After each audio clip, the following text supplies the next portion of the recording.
एक ऐसी लड़की जिसका मन था फिल्मों में काम करना, एक ऐसी अभिनेत्री जिसने आते ही सबके दिलों को जीत लिया, एक ऐसी एक्ट्रेस जिसने फिल्में तो कम ही की पर आज तक लोग याद रखते हैं। सेरनल आदर दे दिलों को जीतने वाली दिव्या भारती। दिव्या भारती का जन्म हुआ था 25 फरवरी सन 1974 को। जगह थी मुंबई और मुंबई का इलाका जुहू। इनके पिताजी का नाम ओम प्रकाश भारती और इनके माताजी का नाम मीता भारती था। इनका एक छोटा भाई भी था कुणाल, एक सतोली बहन पूनम जो कि इनके पिताजी की पहली पत्नी की संतान थी। दिव्या भारती बचपन से ही इतनी चुलबुल थी कि सभी बच्चों में अलग नजर आती थी और उनका लुक बिल्कुल डॉल जैसा दिखता था, यानी कि गुड़िया जैसा दिखता था। पढ़ाई में दिव्या भारती बिल्कुल भी अच्छी नहीं थी, हमेशा सोचती थी कैसे भी झंझट से छुटकारा मिले और जब फिल्मों में काम करने का मौका मिला तो कहने लगी फिल्मों में काम करने से अच्छा और कुछ भी नहीं है। लेकिन दिव्या भारती को 3 भाषाएं परफेक्ट आती थी, मराठी, हिंदी और इंग्लिश। दिव्या भारती की पढ़ाई लिखाई शुरू हुई थी मानिक जी ऊपर हाई स्कूल जुहू मुंबई में और पढ़ाई के साथ साथ अगर उनके फिल्मी करियर की बात करें तो सिर्फ 2-2.5 साल के फिल्मी करियर में उन्होंने ऐसी छाप छोड़ दी थी जो दुनिया को भुलाए नहीं भूलती। दिव्या भारती अपने जीवन में सबसे पहली बार अगर किसी एक्टर से मिली थी तो वो बचपन में इनकी मुलाकात इनके पिताजी ने करवाई थी और वो करवाई थी बिग बी यानी कि अमिताभ बच्चन साहब से। अमिताभ बच्चन से मिलकर बहुत खुश हुई थी। वे बचपन में जितेंद्र की बहुत बड़ी दीवानी थी। हिम्मत वाला फिल्म मेजर जितेंद्र को देखा था तब मन में ख्याल आया था कि काश मैं भी इस हीरो के साथ काम कर पाऊं, इनकी एक्ट्रेस बन पाऊं। पर बाद में जब वह बड़ी हुई और एक्ट्रेस बनी तब तक जितेंद्र पिता के रोल निभाने लगे और दिव्या भारती ने कहा कि यह मेरा सपना अधूरा रह गया। जब 9th क्लास में आई तब आते ही उनको फिल्म निर्माता नंदू तोलानी ने देखा और देखते ही उनके बबली अंदाज और डॉल टाइप लुक के वो दीवाने हो गए। उन्होंने डिसाइड कर लिया कि इस लड़की को एक फिल्म ऑफर की जाएगी और वो साल था 1988। निर्माता नंदू तोलानी ने गुनाहों का देवता फिल्म में मिथुन चक्रवर्ती के अपोजिट साइन करने के लिए दिव्या भारती को अप्रोच किया। दिव्या भारती इस बात से बहुत खुश हो गई। दिव्या भारती को पढ़ाई छोड़ने का बहाना मिलने वाला था पर इसी बीच इनके पिताजी ने कहा लेकिन नंदू जी हमारी बेटी अभी बहुत छोटी है इसलिए वह इस वक्त तो किसी फिल्म में काम नहीं कर पाएगी और इसी कारण फिर ये फिल्म संगीता बिजलानी को मिल गई और फिर दूसरी फिल्म की बात चल पड़ी, वो भी कमल की बात रही थी। गोविंदा के बड़े भाई कीर्ति कुमार एक बार किसी वीडियो लाइब्रेरी में गए तो वहाँ पर उन्होंने दिव्या भारती को देख लिया। देखते ही वो उनके दीवाने हो गए। उन्होंने दिव्या भारती को फिल्म में लेने का डिसाइड किया था जो कि वह फिल्म बना रहे थे द राधा का संगम और उसे राधा के लिए उन्होंने ऑडियंस किए पर कहीं कोई राधा सेट नहीं हो रही थी और राधा मिली तो एक वीडियो लाइब्रेरी में विदाउट ऑडिशन उन्होंने उसी वक्त दिव्या भारती को तो राधा नाम से पुकारा शुरू कर दिया। दिलीप शंकर से जाकर उन्होंने मुलाकात की और कहा मैंने एक लड़की को सिलेक्ट किया है और वो हूबहू हमारी राधा लगती है। दिव्या भारती इस फिल्म में इंटर हो गई। राधा का संगम फिल्म साइन कर ली गई। कुछ महीनों तक डांसिंग और एक्टिंग की ट्रेनिंग दी जाने लगी इस फिल्म के लिए दिव्या भारती को, लेकिन दिव्या भारती की जगह फिल्म में जूही चावला को ले लिया गया। इसके पीछे का आस ये लगाए गए। अलग अलग मैगजीन ने लिखा, एक मैगजीन ने लिखा कि दिव्या भारती अभी मैच और नहीं है, उनकी डांसिंग और एक्टिंग स्किल अच्छी नहीं है। दूसरी तरफ मैगजीन लिखती है कि उनका गोविंदा के साथ अफेयर है और कीर्ति कुमार को यह पसंद नहीं और कीर्ति कुमार उनके लिए अपोजिट जैसी है। तीसरा मैगजीन ने लिख डाला कि इस फिल्म के डायरेक्टर लॉरेंस डिसोजा वह फिल्म को छोड़ चले गए और ऐसे में कीर्ति कुमार फिल्म का निर्देशन कर रहे हैं और कीर्ति कुमार नहीं चाहते कि वो किसी न्यू कमर के साथ अपना टाइम वेस्ट करे। बहरहाल किस्मत को कुछ और ही मंजूर था। इनकी यह दूसरी फिल्म भी इनके हाथ से निकल गई। अगर देखा जाए तो ये बिल्कुल अच्छा भी नहीं रहा क्योंकि बाद में कई कलाकारों को उसे फिल्म में पेमेंट ही नहीं मिला क्योंकि 1992 में रिलीज हुई ये फिल्म राधा का संगम एक सुपर फ्लॉप फिल्म साबित हुई और गोविंदा काफी पैसों के नुकसान में फंस गए। दिव्या भारती की पहली फिल्म शायद सुपर फ्लॉप ही होती। ऐसे ही आमिर खान के साथ आतंकवादी की फिल्म सौदागर भी वह फिल्म में रही, जिसमें दिव्या भारती इंटर हुई लेकिन कम नहीं कर पाई, क्योंकि कहते हैं किस्मत से बड़ा कुछ नहीं होता, जो जब लिखा होता है तभी होता है, और किस्मत में जब लिखा हो साउथ की फिल्मों से पधारना करना तो हिंदी की फिल्में कहां से मिल जाती। 1989 में तेलुगु फिल्म प्रोड्यूसर दी रामानायडू अपने बेटे वेंकटेश को लेकर फिल्म बना रहे थे। द फिल्म का नाम था बबली राजा। इस फिल्म के लिए उन्होंने हीरोइन के तौर पर दिव्या भारती को चुन लिया और दिव्या भारती पहली बार 16 साल की उम्र में सिल्वर स्क्रीन पर नजर आए और लोगों के दिलों पर छा गई।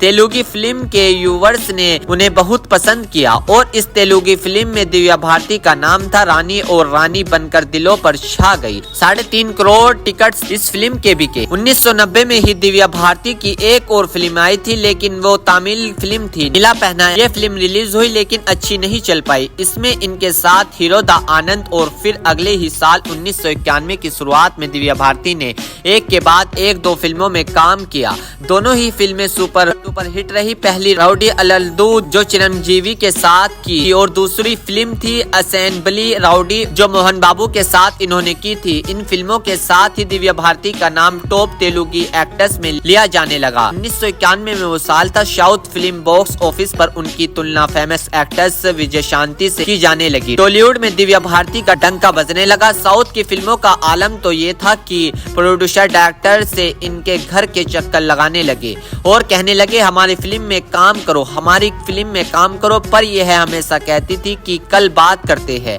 ना, आज मैं थोड़ा बिजी हूँ। फिर आया साल 1992, वो साल जो दिव्या भारती को एक साथ 10 फिल्में दे गया। 1992 में पहली साउथ फिल्म आई थी नंदामुरी बालकृष्ण के साथ एक्शन ड्रामा फिल्म धर्मक्षेत्र। इस फिल्म के साथ ही हिंदी फिल्मों की तरफ भी इन्होंने रुख करना शुरू किया। बॉलीवुड के टॉप डायरेक्टर्स ने दिव्या भारती को अप्रोच करना पहले से ही शुरू कर दिया था और इसी साल 1992 में उनकी पहली हिंदी फिल्म रिलीज हुई, राजीव राय की वह फिल्म जो कि आज जी जानी मानी फिल्म कही जाती है, जिसमें सनी देओल, नसरुद्दीन शाह, चंकी पांडे नजर आए। द श्रीदेवी की तर्ज पर ही फिल्मों को बनाया गया था। नाम था विश्वात्मा। इस फिल्म के सारे गाने बड़े सुपर हिट रहे।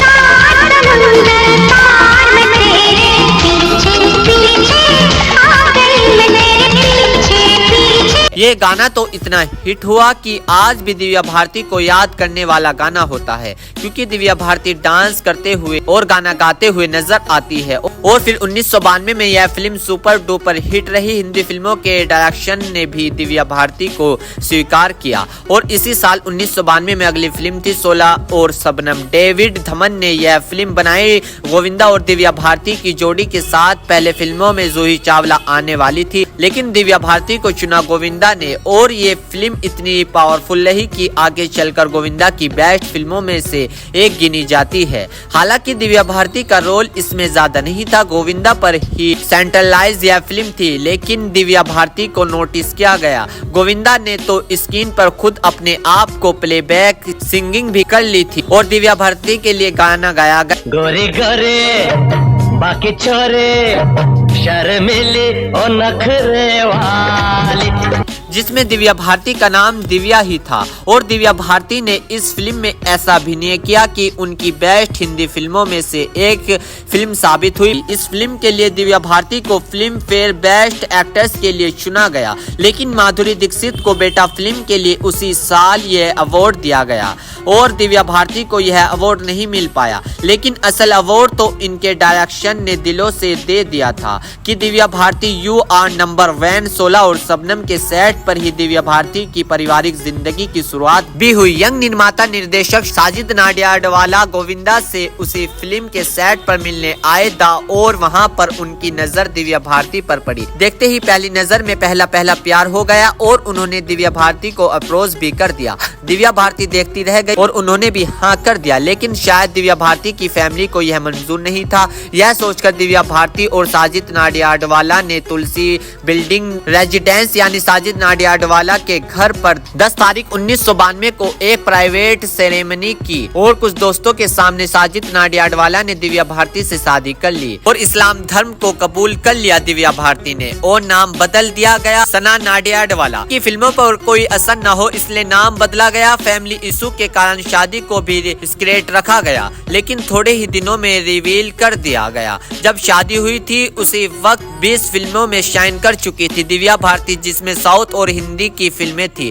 1992 में ही अगली इनकी फिल्म थी लॉरेंस डिसोजा की दिल का क्या कसूर। यह फिल्म बिल्कुल भी नहीं चल पाई थी, लेकिन इसके गाने खूब चले थे। इससे पहले जितनी भी फिल्में थी उसमें कुछ गाने या फिर 2-4 सीन हुआ करते थे, लेकिन इस बारी पूरी फिल्म दिव्या भारती के नाम रही। लेकिन फिल्म जब फ्लॉप रही तो इससे दिव्या भारती बहुत ज्यादा परेशान हो गई। उन्हें लगा कि फिल्म सिर्फ मुझ में पर केंद्रित थी, इसलिए फिल्म फ्लॉप हो गई। लेकिन उन्होंने अपने आप को संभाला और एक इंटरव्यू में कहा था कि मैं अपने आप को प्रूव करना चाहती हूँ, पर अंधे मुंगेरी चुकी हूँ। मुझे फिर से वापस हिम्मत करके आगे बढ़ना पड़ेगा। मैं पॉजिटिव हूँ और शहर हूँ कि एक ना का एक दिन सफलता जरूर मेरे कदम चूमेगी। दिव्या भारती बहुत एम्बिशियस थी। उनका एक एम था कि मुझे टॉप पर पहुंचना है, लेकिन उसे बीच खुददार भी थी। वो कहती थी कि मुझे किसी की सहायता नहीं चाहिए, कोई हेल्प नहीं चाहिए, अपने बलबूते पर ही पहुंचूंगी। मुझे किसी की पोजीशन नहीं लेनी है, मुझे अपनी पोजीशन खुद बनानी है। और ऐसा हुआ भी। वो फिल्म जिसका दिव्या भारती को इंतजार था, दिव्या भारती को स्टारडम दिलाने वाली फिल्म गई उनके करियर की सबसे बड़ी हिंदी फिल्म साबित हुई, जिसके लिए उन्होंने Filmfare award for Lux new face of the year मिला। दिव्या भारती ने हिंदी सिनेमा के यू टाइप एक्टर्स की इमेज को तोड़ कर रख दिया और एक जबरदस्त सफल अभिनेत्री साबित हुई। फिल्म थी 1992 की दीवाना, जिसमें शाहरुख खान और ऋषि कपूर इनके साथ, लेकिन दिव्या भारती का रोल बेहद उम्दा था। किंग खान शाहरुख खान की यह पहली फिल्म थी और इस फिल्म में इनका रोल ज्यादा नहीं था। इनसे ज्यादा रोल तो दिव्या भारती का था। दीवाना फिल्म के दीवानगी ऐसी दिखाई थी कि लोग दिव्या भारती के दाएं होड़ फैन बन गए। हर गली से यही गाना गूंजता था। भारती ने शाहरुख खान के साथ एक और फिल्म की थी। फिल्म का नाम था दिल अशराना, जो कि हेमा मालिनी के क्रिएशंस बैनर की फिल्म थी। दिल अशराना फिल्म अच्छी नहीं चल पाई, लेकिन इसमें जोड़ी शाहरुख खान और दिव्या भारती की कमल बनी। यहाँ पर यह भी गौरतलब है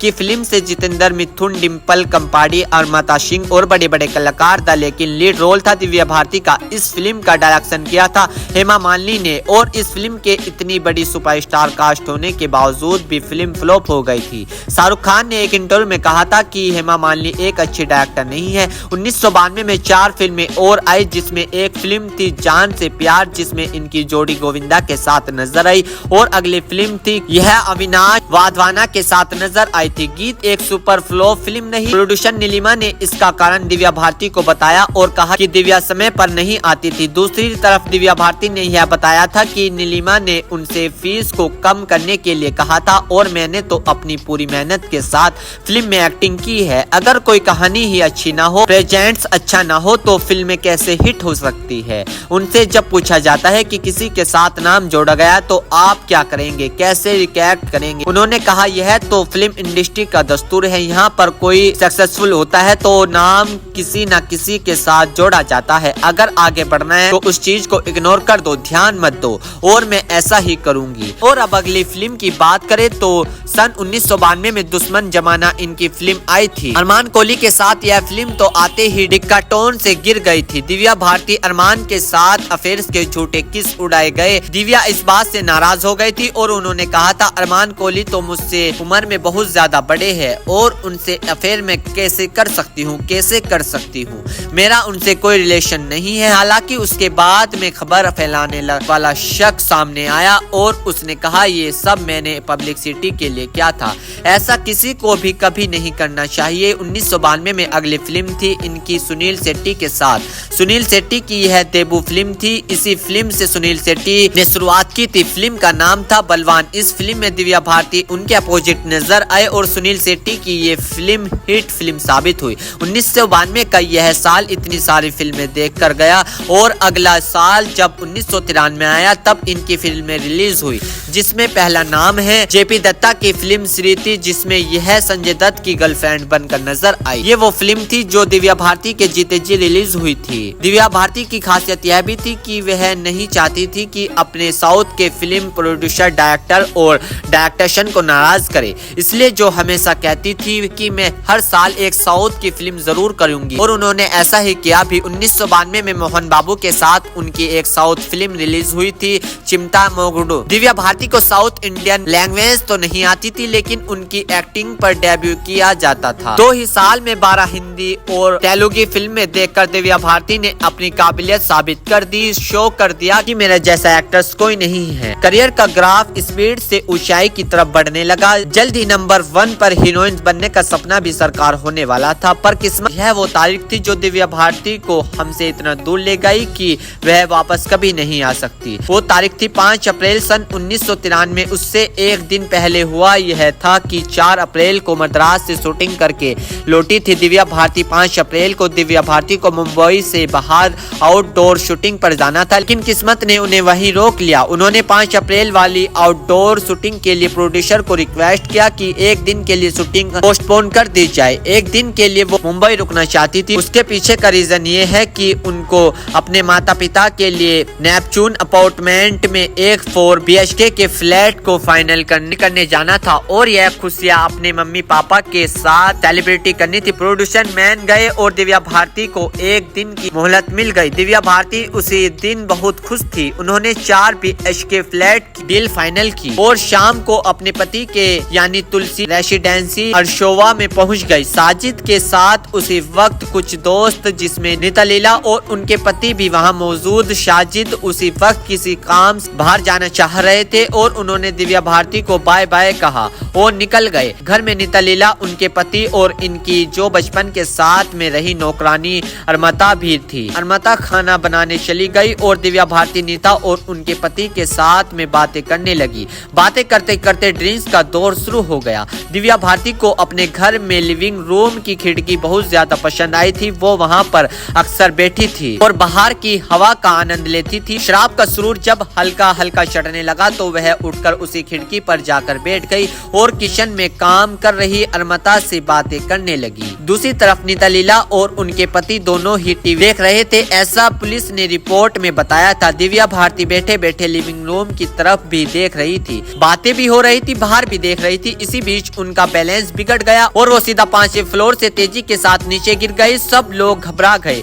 नीचे देखा तो दिव्या भारती तड़प रही थी। आसपास के लोग भी इकट्ठा हो गए। तड़पती हुई दिव्या भारती को हाथों हाथ एम्बुलेंस में बिठाकर कपूर हॉस्पिटल ले जाया गया, जहां पर पहुंचते ही डॉक्टर्स ने चेक किया और कहा कि इस नो मोर। कुछ ही सेकंड्स में जिंदगी बदल गई। कहां तो फ्लैट खरीदा और कहां से इस नो मोर। कहा तो वो फ्लैट की डील करके आई थी, खुश थी, लेकिन अब वो नहीं है। जांच पड़ताल के बाद उनके माँ बाप को उनकी बॉडी पहुंचा दी गई। साजिद और उनके माता पिता के साथ पूरे परिवार का रो रो कर बुरा हाल हो गया। 7 अप्रैल वह तारीख थी जब वेले पाले में उनका अंतिम संस्कार हुआ। उसी दिन दिव्या भारती को दुल्हन की तरह सजाया गया और अंतिम विदाई दी गई। और अंतिम संस्कार के वक्त एक खास वीडियो बनाया गया। यह वीडियो था 16 और शबनम के उस गाने का जिस गाने की बोल तू पागल प्रेमी आवारा। इस गाने में दिव्या भारती जंगल में खो जाती है और गोविंदा आशा दिव्या भारती पुकारते हुए उन्हें ढूंढने लगते हैं। इसी गाने के कुछ सीन निकलकर इनकी बिल्डिंग से गिरने का एक सीन बनाया गया। जब दामिनी और प्लेटफॉर्म फिल्म की वीडियो कैसेट रिलीज हुई तब खास तौर पर यह वीडियो उनमें ऐड किया गया था। प्रेम दीवानी तू जीती, मैं तेरे प्यार से हारा, लौट के वापस आ जा, ऐसा होगा अब न दोबारा। ताकि सभी लोग दिव्या भारती को याद कर सके। लौट के न आऊंगी। आखिरकार महज 19 साल की छोटी सी उम्र में दिव्या भारती इस दुनिया को छोड़कर चली गई। उनके अंतिम संस्कार के बाद में मौत को लेकर अलग अलग लोगों ने अलग अलग कयास लगाना शुरू कर दिया। किसी ने उनको मारा गया है ऐसा कहा, पुलिस ने सारे आरोप झूठे बताए और साजिद को क्लीन चिट दे दी। और तलाश यह भी है कि उनकी जो मेड थी जो बचपन से उनके साथ थी अरमता, वो उसी वक्त फ्लैट में थी। तब दिव्या भारती गिरी। इस सिचुएशन को देखकर वो बहुत डिप्रेशन में चली गई थी और 1 महीने बाद अरमता सिंह भी हार्ट अटैक से उनकी डेथ हो गई थी। आखिरकार दिव्या भारती की मौत के बाद 5 साल बाद सन 1998 में उनकी केस फाइल पुलिस ने बंद कर दी और मौत का कारण अचानक गिर जाने को बताया। के सवाल अधूरे रह गए, पर उनकी मां हमेशा कहती रही यह सभी सवाल पूछे ही नहीं जाने चाहिए, क्योंकि जो जिसके नसीब में होता है वही हुआ। दिव्या भारती के साथ मुझे तो कुछ भी नहीं जानना है। और ऐसा कहते हुए 2018 में उनकी माता पिता जी की भी डेथ हो गई। दिव्या भारती अपनी कई फिल्मों को अधूरा छोड़कर इस दुनिया को अलविदा कह गई। इनमें एक फिल्म थी लाडला, वह फिल्म थी जो दिव्या भारती आदि कर चुकी थी, पर दिव्या भारती के चले जाने के बाद श्रीदेवी को इस फिल्म में लिया गया और दिव्या भारती के सारे सीन श्रीदेवी पर रिश्वत किए गए। कुछ और फिल्में थी जो दिव्या भारती करते करती रह गई और उन्होंने किसी और एक्टर्स ने निभाया। मोहरा फिल्म रवीना टंडन ने की करते हुए जूही चावला ने, विजयपत तब्बू ने दिलवाले रवीना टंडन ने की और आलंदन फिल्म ममता कुलकर्णी के नाम रही। इनकी मौत के बाद जो 2 फिल्में रिलीज हुई थी वह थी रंग और शतरंज। यह वो फिल्म थी जो की दिव्या भारती पूरी करके गई थी और उनकी मौत के बाद रिलीज हुई एक अनकम्प्लीट फिल्म थी, वो थी तेलुगी मधु, जिसमें एक्ट्रेस रंभा को लिया गया। रंभा हूबहू दिव्या भारती की तरह दिखती थी, इसलिए इस फिल्म में बॉडी डबल के रूप में उसे लिया गया और नाम फिल्म में दिव्या भारती ही रखा गया। एक और तेलुगी फिल्म थी प्रेमिकुडु। इस फिल्म को दिव्या भारती की जगह पूरी तरह से रन शूट किया गया। 2011 वो साल था जब बॉलीवुड लीजेंड देवानंद ने भी दिव्या भारती की याद में एक फिल्म बना दी। दिव्या भारती के इस फिल्म बनी थी चार्जशीट। उनसे जब पूछा जाता है कि फिल्में नहीं मिलती तो क्या करती, वो कहती है अगर फिल्में नहीं मिलती तो मैं शायद कुछ भी नहीं करती, क्योंकि मैंने कभी कुछ सोचा ही नहीं। सोचा तो सिर्फ फिल्मों को ही सोचा। दिव्या भारती एक ऐसी एक्ट्रेस रही जिनको भूल पाना बड़ा मुश्किल है। आज हमने जाना जानी मानी अभिनेत्री दिव्या भारती के बारे में। अगली बार हम फिर से मुलाकात करेंगे किसी और बायोग्राफी के साथ। जी हाँ दोस्तों, अगर आप हमारे चैनल पर नए हैं तो चैनल को सब्सक्राइब करें और इस वीडियो को ज्यादा से ज्यादा शेयर करें। मिलते हैं दोस्तों आपको नेक्स्ट वीडियो में। थैंक यू, धन्यवाद।